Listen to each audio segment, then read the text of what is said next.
Unos minutos después de que esta fantasía se apoderase de mí, me quedé inmóvil. ¿Y por qué? No podía reunir valor para moverme. No me atrevía a hacer el esfuerzo que desvelara mi destino. Sin embargo, algo en mi corazón me susurraba que era seguro.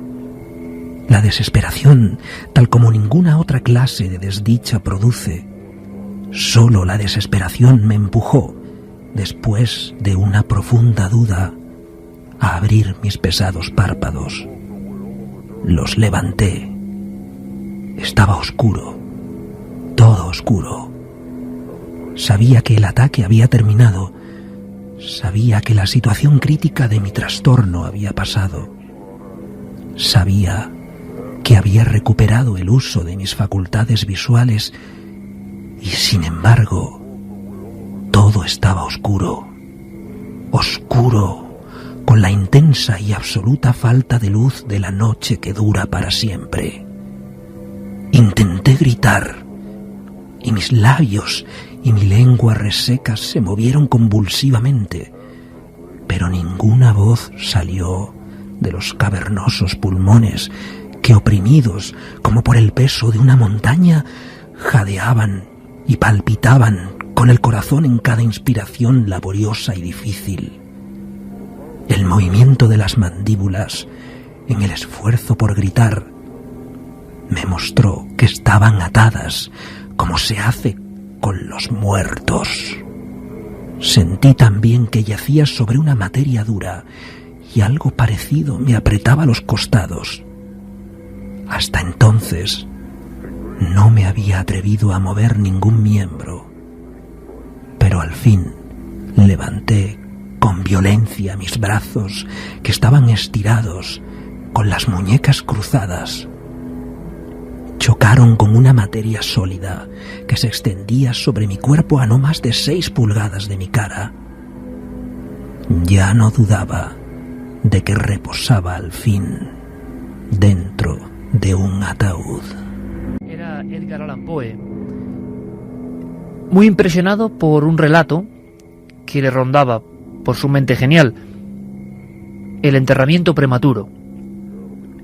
Cronista Edgar Allan Poe, lo hemos escuchado en la voz de Carlos Cala, de un tiempo donde el mayor tabú, y lo sigue siendo, la muerte, tenía un tentáculo de horror muy próximo a los seres humanos. Era relativamente habitual que a uno lo enterrasen en vida. La imaginación de un hombre absolutamente genial como él acabó construyendo uno de esos relatos que no tuvieron éxito inmediato por lo espantoso que parecía en aquella época. Es curiosa la similitud y la casualidad. Hace ahora una semana han vuelto a enterrar a Edgar Allan Poe, o una figura que le representa, como aquellos juicios o penas de la Inquisición en efigie de cera. Pues algo similar han hecho con Edgar Allan Poe 160 años después de su espantosa muerte, envuelto en efluvios del delirio, envuelto en pesadillas dignas de sus novelas y relatos, de sus cuentos extraordinarios. Ahora como una estrella, pero hace 160 años en Baltimore, a sus últimos momentos, en un día de lluvia, solo acudieron 7 personas. Cuenta la leyenda y la verdad que incluso un carruaje de caballos se estampó contra su pobre y mísera tumba. No tuvo suerte Edgar Allan Poe, pero antes de marcharse al otro mundo nos dejó obras maestras. Esta que habéis escuchado, este fragmento, no es exactamente el relato, sino algo que escribió él como experiencia personal, algo que le atormentaba.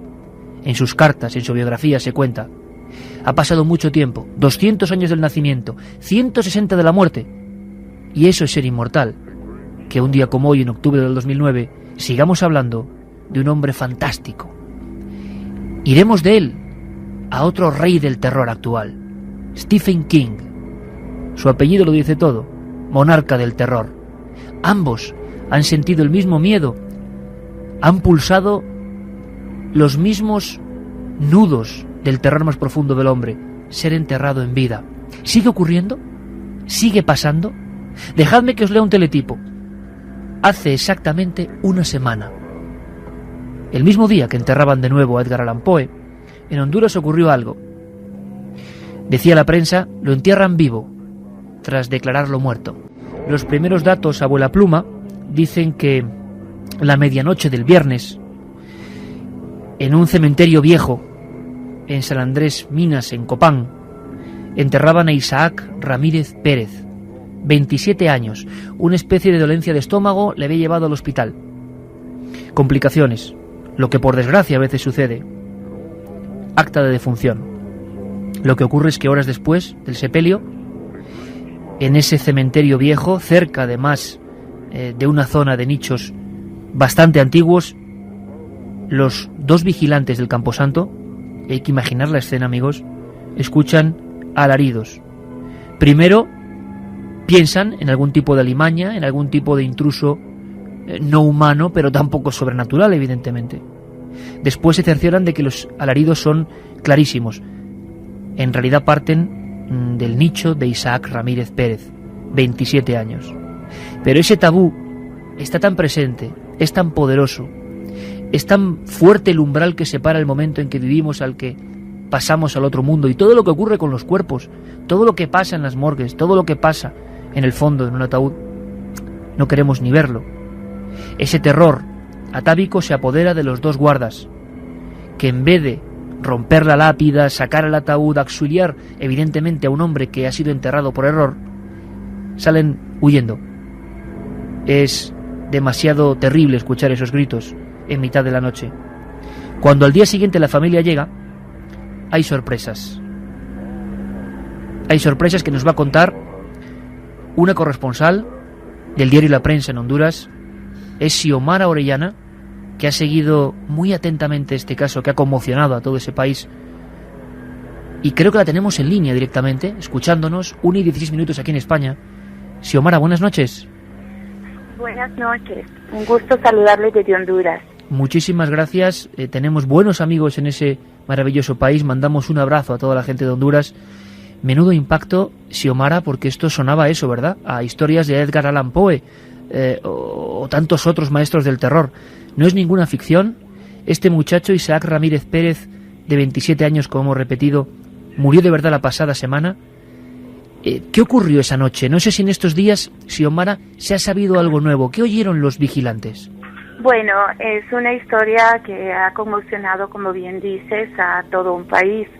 Sobre todo porque Isaac Ramírez Pérez fue ingresado a un hospital en la zona del occidente de Honduras, presentando un dolor.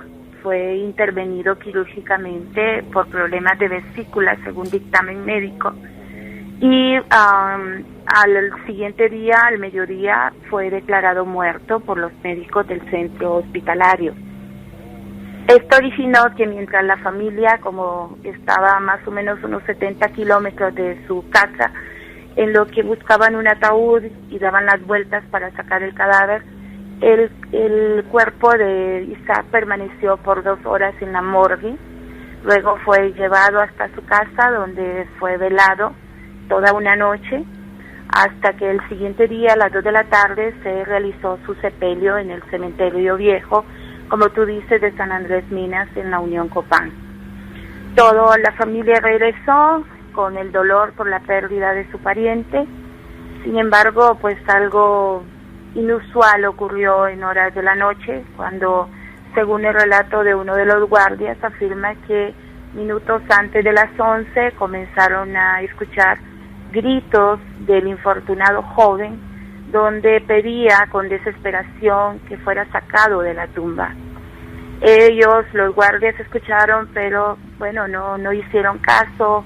Uno más por miedo, por lo sobrenatural, las historias que se cuentan en la zona, y esto pues evitó que se salvara una vida. Sí, Omar, una cosita importante que yo creo que todo el mundo te está escuchando con muchísima atención y gracias por contarlo de esa forma tan clara, pero o sea que no solo eran gritos, sino que al parecer ese hombre pedía que le sacaran de la tumba. Exacto, o sea, él pedía, sáquenme de aquí, y lo repitió muchas veces. Luego llamaba a una de sus hermanas, que se llama Oralia, que le pedía que viniera y que lo ayudara.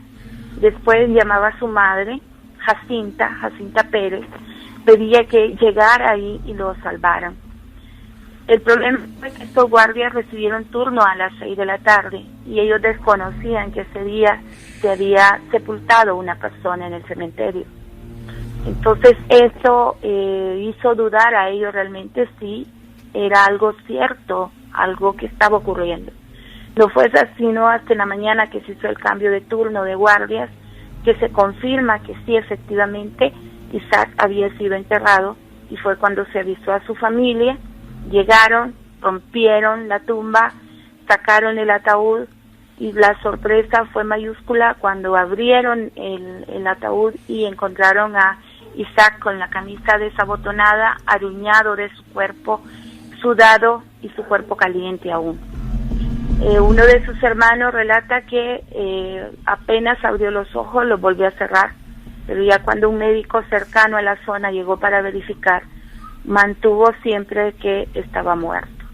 Esto originó la presencia de autoridades, quienes se llevaron su cadáver para realizarle una autopsia y corroborar.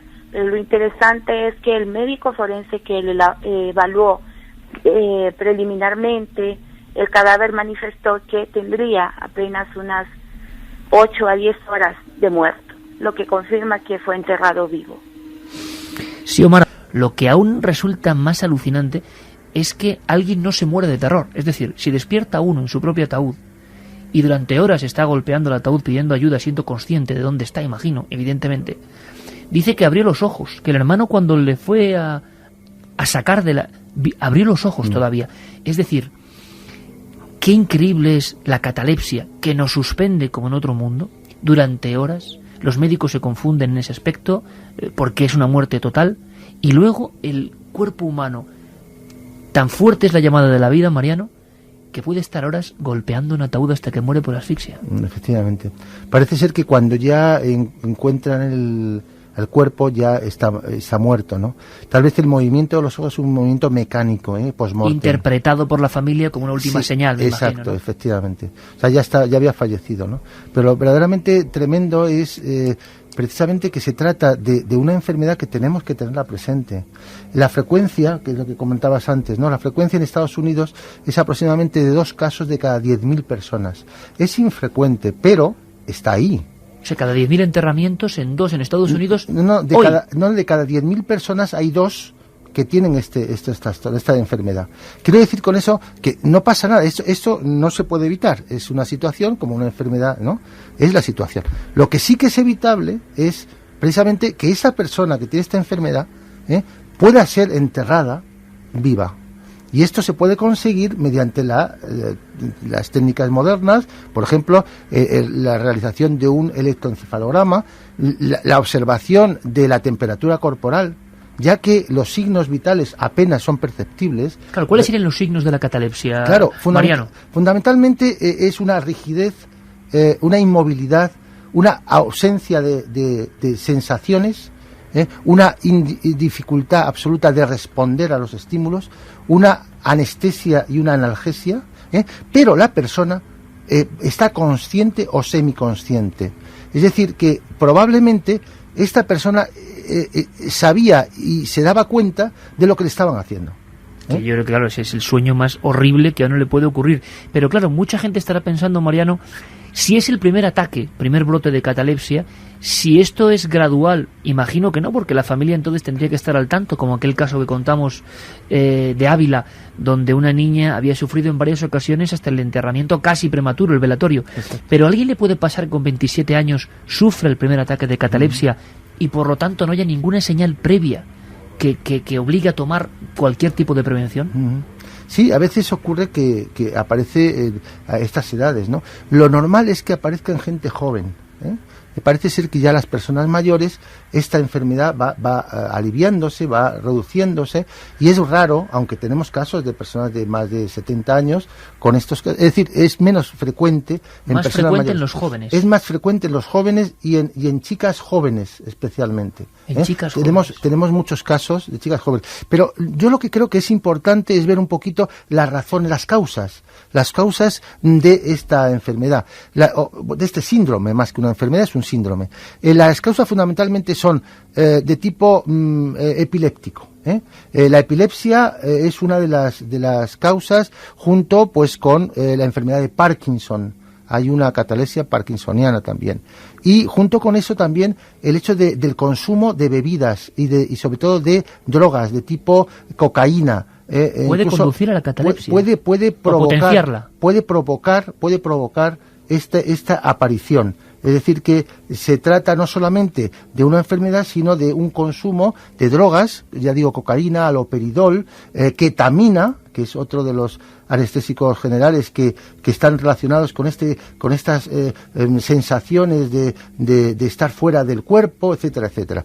Y junto con eso también es las personalidades histriónicas, el histerismo está también relacionado con todo esto. Quiero decir con ello que las personas que tienen estas causas y esta muerte que aparece por otra parte, la temperatura corporal, como antes comentábamos, la temperatura corporal no baja como es normal de un cadáver, sino que se mantiene un poco frío. Tener en cuenta que estamos hablando de un cuerpo que tiene un metabolismo muy bajo, prácticamente cero, pero esa persona sigue viviendo, entonces tiene actividad cerebral. Cualquiera que no sea médico, evidentemente, como es tu caso, Mariano, si vemos a alguien con catalepsia, seríamos imposible sería de ninguna forma podríamos encontrar signos vitales. Claro. Pondríamos el oído en su pecho y no escucharíamos nada. Claro. El aliento, ni el más mínimo hálito final saldría prácticamente nada. Habría que ser muy incluso no hay señales vitales. Yo ahora me acuerdo de aquel caso de aquella persona que iban transportándolo, ¿verdad?, para enterrarlo, y de repente el féretro cayó en el agua, ¿no? Y entonces gracias a eso se despertó, ¿no? Es decir, que estamos hablando generalmente de casos que terminan bien, ¿no? Lo que verdaderamente es penoso es que esta situación se haya llegado a este extremo y que nosotros ahora podamos certificar que efectivamente esa persona murió en su tumba. Claro, lo que hay que pensar, doctor, y esto es impresionante, es en la familia de ese muchacho de 27 años, ¿no? O sea, la familia, que se te muera un hijo de 27 años, bueno, pues es lo peor que le puede pasar a uno, un hijo. Pero claro, que encima sepas que sus últimas horas han sido así. No le voy a preguntar al doctor Mariano Betes de Toro por la encuesta.